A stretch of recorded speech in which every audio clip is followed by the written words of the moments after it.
요 좀 말씀드리겠습니다. 예. 시나리오를 좀 말씀을 드릴게요. 제가 방금 말씀드린 그 시나리오도 핵도 하나의 시나리오 중에 하나인데,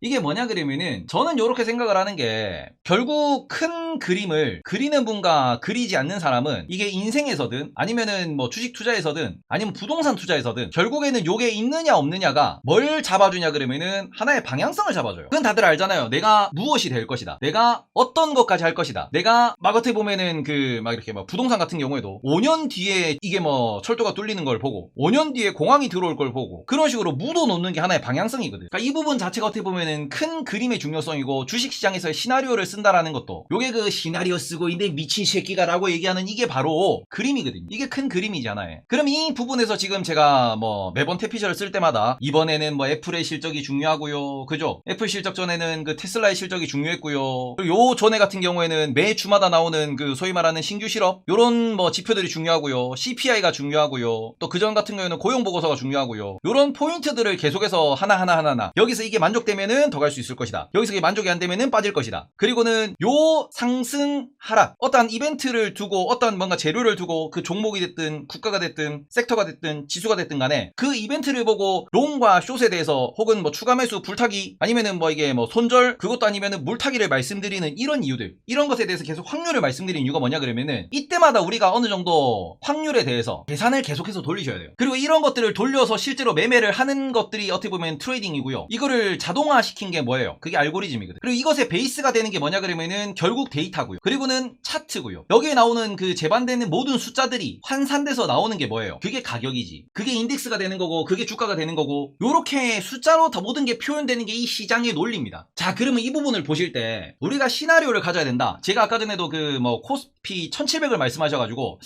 1700은 확률이 많이 낮을 것 같은데요 라고 말씀을 드렸고요, 나스닥 7000에 대해서도 말씀드렸잖아. 나스닥 7000도 확률이 많이 낮다. 강7000 형님이 지금 말씀하시는 그 부분에 있어가지고 SBB라는 요 사태가 터지고 난 뒤에 오히려 저는 7000의 확률이 많이 낮아졌다라고 본다. 이벤트들이 나올 때마다 계속해서 전량 전망은 수정이 돼야 돼. 그러니까 우리가 이거는 한국 사람의 특징이라고 생각을 하는데, 제 방송을 맨날 보시는 분들은 아실 거예요. 하루에도 롱과 숏이 계속 바뀌어. 저는 그건 왜냐 그러면은 실제로 트레이드에 참여하다 보면 오를 때도 있고 빠질 때도 있으니까. 그리고는 이런 이벤트 저런 이벤트가 나올 때마다 이게 빠질 이슈인지 오를 이슈인지 빠졌다 올라올 이슈인지 올랐다 빠질 이슈인지 이런 걸 계속해서 분석을 하기 때문에, 그런 부분에서 하루에도 10번도 20번도 넘게 뷰가 바뀌는 거고요, 데이터가 나올 때마다도 뷰가 바뀌는 거야. 근데 제가 방송 다른 데 이렇게 나가가지고 뭐 이야기를 해보지만서도 한국 사람의 특징이 좌냐 우냐 논란이 많죠. 그 소위 말하는 그 패미냐 반패미냐, 아니 논란 많아요. 그리고는 또 나오는 것도 뭐 있냐, 군대냐 아니냐, 군대냐 가산점이냐, 이런 거 가산점 줘야 되냐 안 줘야 되냐 많아. 하여튼 이런 그 논란들이 너무너무 심해요. 소위 말하는 거 있잖아, 반중이냐 친중이냐. 하다못해 우리가 제일 먼저 태어났을 때 우리가 의사결정하고 뭔가 의사를 표현할 때 첫 번째 질문이 뭐야? 엄마냐 아빠냐?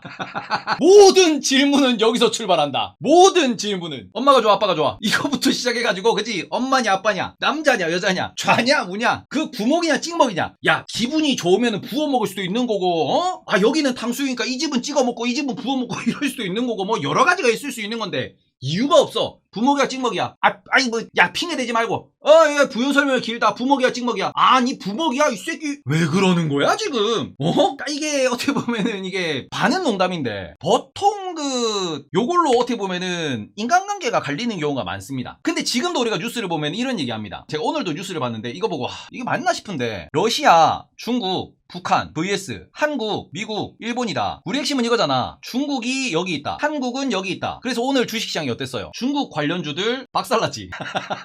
그러니까 이게 논리가 틀린 건 아닌데, 오늘 요 이슈 요 프레임이 어떻게 보면 언론들한테서 쫙 나오면서 오늘 중국 관련주가 막 7%씩 내려 꽂았어.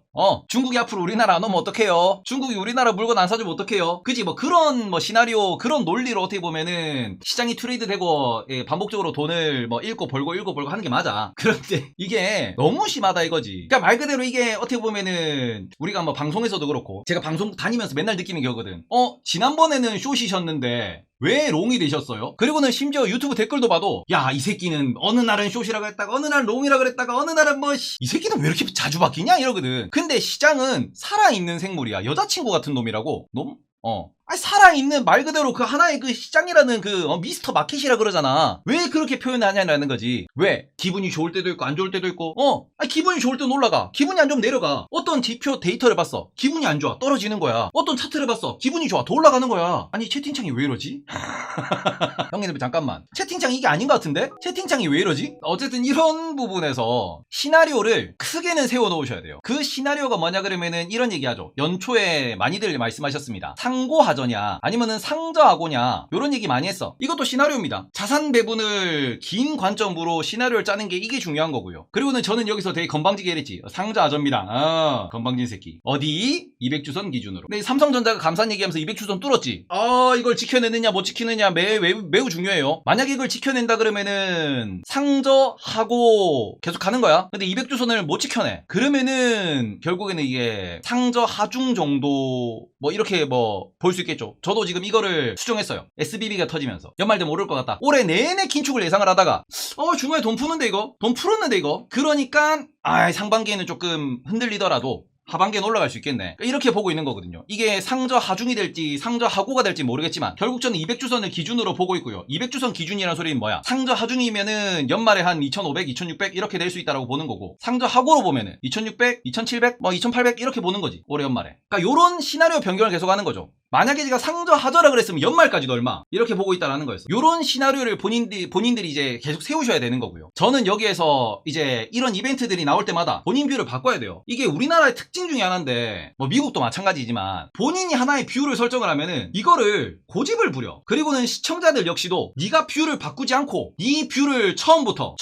잘 설정하라라고 이야기를 해. 그러니까 왜 그런지는 이해가 되지. 왜냐면 처음부터 정답지를 달라는 거니까. 네가 전문가니까 안 틀리는 게 전문가 아니냐라고 이런 식으로 표현을 하는 건데, 그래요? 그러면 아싸리 난 이렇게 얘기하지. 그럼 2025년도에 3천 갑니다라고 얘기를 하지. 그잖아. 2025년도 되면은 뭐 경제가 망하든 경제가 좋아지든 인플레가 잡히든 안 잡히든 2025년 되면 금리 떨어져 있어. 그러면은 3천 가 있습니다. 그러면 3천 가 있어요. 근데 우리가 뭐 유튜버 입장이나 방송쟁이 입장에서는 어그로를 끌어야 되는 게 맞아요. 유튜버나 방송쟁이 입장에선. 그런데 이게 우리가 그냥 소위 말해서 뭐 국뽕 유튜버나 아니면 연예 유튜버나 아니면 뭔가 이렇게 뭐 영화에 대해서 뭐 애니에 대해서 이런 점은 막 좋은 점 부각하고 내가 이렇게 봐서 이게 재밌었다, 감동받았다, 막 개드립 치고 막 웃기게 하고 이게 맞아. 이거는 경제야.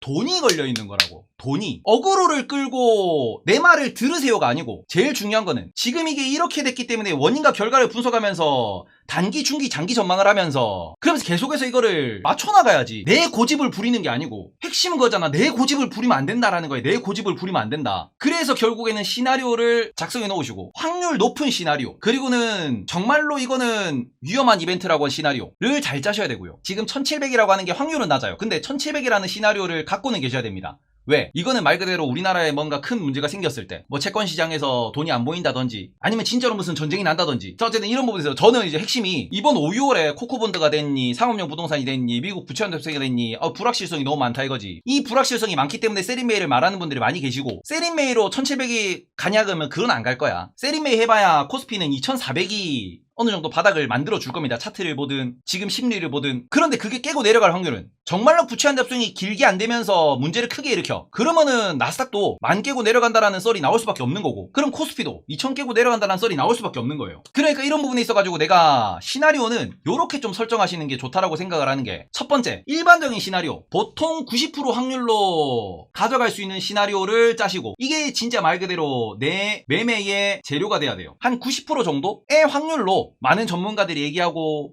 내가 판단했을 때도 맞는 시나리오, 이거를 들고 계셔야 돼요. 그리고는 이걸로 뭘 조정하냐 그러면은 현금 비중을 조절하는 거죠. 그리고 현금 비중 조절에 좀 더 핵심적인 건 뭐예요? 최악의 시나리오, 요거를 갖고 계셔야 돼요. 제가 주로 태피셜에서 집중해서 말씀드리는 것 중에 하나가 이거거든. 지금 상황이 어떤데 요거에 대해서 조금은 어떻게 보면 시장이 좀 뭐 두려워한다, 이런 부분을 경계한다 라고 말씀드리는데, 요 최악의 시나리오에 대한 확률 계산을 뭐 정확하게 몇 프로라고 확률이 나오는 건 아니지만, 위기가 커진다, 위기가 줄어든다, 이 부분을 계속해서 보셔야 돼요. 여기는 우리가 소위 말하는 그냥 단기 불확실성도 있을 수 있고요. 불확실성이라 그러면은 어떻게 보면 조금의 차익 실현, 조금의 매도, 횡보, 요런 거밖에 안 보여. 근데 이게 이 불확실성보다 정치적 리스크, 우리가 소위 말하는 리스크라고 표현하는 친구들이 가끔씩 등장합니다. 그러니까 요런 게 나오면은 뭐 현금 비중을 늘려야지. 요런 게 나올 때는. 그러니까 단순히 불확실성 실적에 대해서 실적이 애매한데요. 이건 뭐예요? 한번 들고 있던가 아니면 매도하던가 둘 중 하나야. 현금 비중을 막 늘리면서 위기에 대응할 필요는 없어. 근데 걱정되는 건 이거죠. 정치적 리스크가 나온다. 지정학적 리스크라는 단어가 나온다. 근데 이 부분이 말 그대로 그냥 맨날 나오는 뉴스에 따른 노이즈가 아니고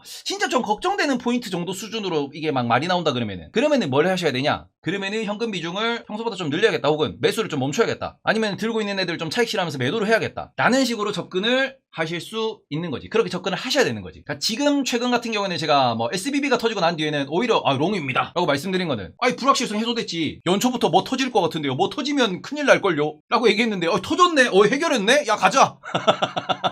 근데 지금은 또 은행 터지는 건 해소가 좀 됐는데 부채 한도 협상이라는 이 무거운 주제가 지금 시장에 조금 많이 언급이 되고, 이게 실제로 뭐 미국 국채에 대한 CDS 프리미엄을 상승시키고 있다 이러면은 이거는 조금 부담스러운 상황이네요, 부담스럽네요, 기간이 많이 가깝게 다가왔네요, 아직 해결의 기미가 안 보이네요, 그러면은 증시가 좀 눌릴 거예요. 근데 해결할 생각이 없네요, 그러면은 증시가 박살났다 올라올 거예요. 물론 박살이 한 10% 15% 뭐 이 정도 보는 거니까 이 큰 시나리오를 아셔야지. 왜냐면 큰 시나리오는 지수를 이기는 종목이 없다라는 그런 표현을 하듯이, 그러니까 지수를 이기는 종목이 없다라는 게 이런 데 있는 거거든. 만약에 그렇게 된다라고 하면 어떻게 돼요? 이거는 지수를 부러뜨릴 문제잖아. 이거는 지수를 매도할 이유고. 그러니까 이렇게 되면 현금 비중을 조절을 좀 하셔야 되는 거죠. 이렇게 되면. 그래서 저는 이 부분에 있어가지고 시나리오가 필요한 이유, 주식 투자에서 이거는 꼭 기억을 하셨으면 좋겠고, 여전히 지금 요거는 빅롱이야. 빅롱보다는 그냥 롱이야, 롱. 빅롱은 이제 SBB 때 빅롱이었고 지금도 여전히 위로 봅니다. 실적 좀 안 나와도 6개월 뒤에는 실적 좋아. 그잖아. 6개월 뒤에는 금리 인하 할 거야. 월스트리트도